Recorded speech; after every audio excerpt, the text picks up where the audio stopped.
2008 बिहार की कोसी बाढ़ भारत के बिहार राज्य के इतिहास में सबसे विनाशकारी घटनाओं में से एक थी। बिहार एक घनी आबादी वाला राज्य है, जहां बाढ़ जैसी प्राकृतिक आपदाओं का गहरा असर पड़ता है।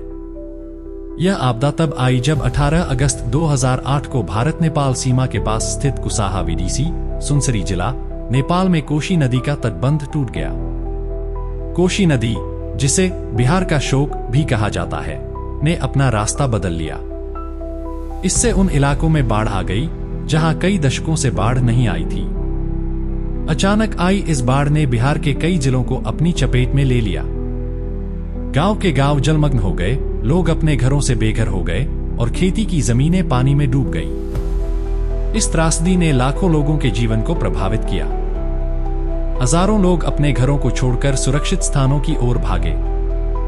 सरकार और विभिन्न संगठनों ने राहत कार्य शुरू किया, लेकिन बाढ़ की भयावहता इतनी बड़ी थी कि राहत कार्यों में भी कठिनाइयां आईं।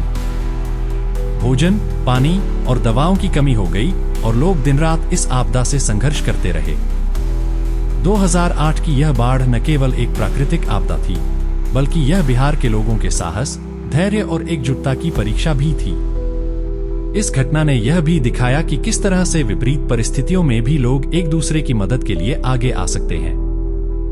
बिहार की इस विनाशकारी बाढ़ को आज भी एक ऐसी घटना के रूप में याद किया जाता है जिसने पूरे राज्य को हिलाकर रख दिया था। 2008 की बिहार बाढ़ ने कई जिंदगियों को तबाह कर दिया था। हर ओर बर्बादी का मंजर था और लोगों के सपने पानी में बह गए थे। ऐसी ही एक दिल को छू लेने वाली कहानी विनोद की भी है, जिसने अपनी मेहनत और खून पसीने से एक सपना सजाया था, एक पक्का घर बनाने का, जहां उसका परिवार आराम से रह सके। विनोद, जो दिल्ली में काम करके लौटा था, ने अपने गांव में कच्चे घर को पक्का बनाने का सपना देखा था।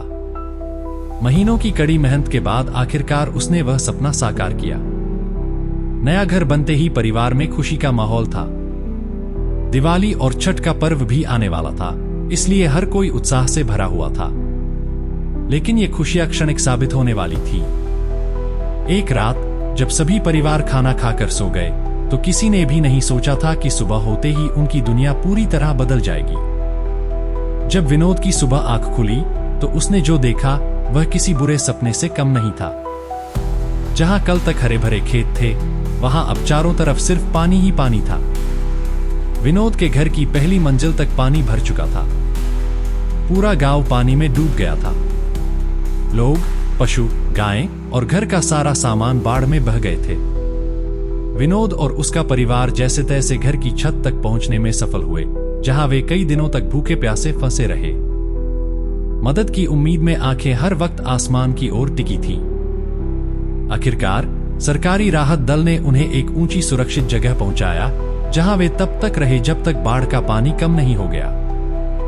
जब पानी कम हुआ और विनोद अपने घर लौटा, तो जो दृश्य उसने देखा वह उसकी उम्मीदों को चूर चूर कर गया। उसके सपनों का घर और उसकी सारी मेहनत पानी में बह चुकी थी। वहां सिर्फ घर की नींव और रेत का ढेर ही बचा था।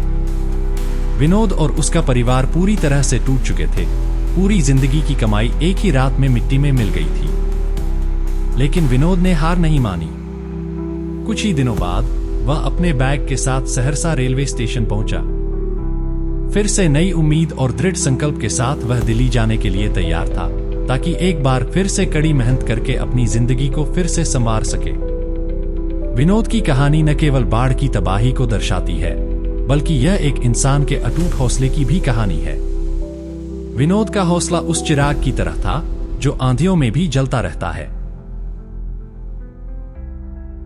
अगर आप भी बिहार से हैं, तो उम्मीद है कि आप हमारे चैनल को लाइक और सब्सक्राइब जरूर करेंगे। जय हिंद, जय भारत।